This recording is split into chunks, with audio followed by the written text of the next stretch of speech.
কলকাতা হঠাৎ London feel হওয়ায় আমার অন্তরের লর্ড কার্জন বলে উঠলো, চা ছাড়ো কফি ধরো।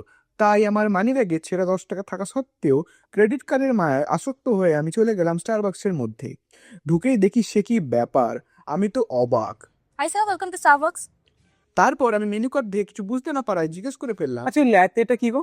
Sir, this is similar to cappuccino. It has more milk and less foam. এটা আসলে একটা শুধু স্টোর নয়, এটা হচ্ছে নবযৌবন সম্পন্ন ব্যক্তিদের চণ্ডীতলা, যেখানে ওরা বসে বসে কফি খেতে খেতে গল্প করতে পারে। এই বাস বোতল আছে দেখেছে, ওয়াও, কি কাপ!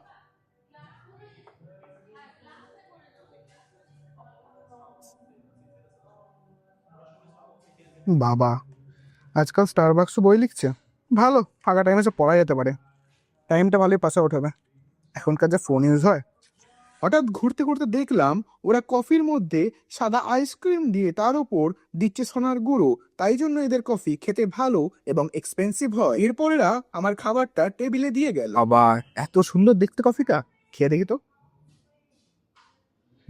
এবি খেতে তো, এত সুন্দর খেতে ভাবিনি তো। টাকাটা পুরো একদম ভর্তির হয়েছে। এটাও খেয়ে দেখি, এটা তো খুব সুন্দর খেতে। আজ টাকাটা জলে গেল না। এবার যদি কেউ আমার মতো সুস্বাদু কফি এবং সুস্বাদু খাবারের টেস্ট পেতে চাও, তাহলে চলে এসো সিটি সেন্টারে স্টারবাক্সে।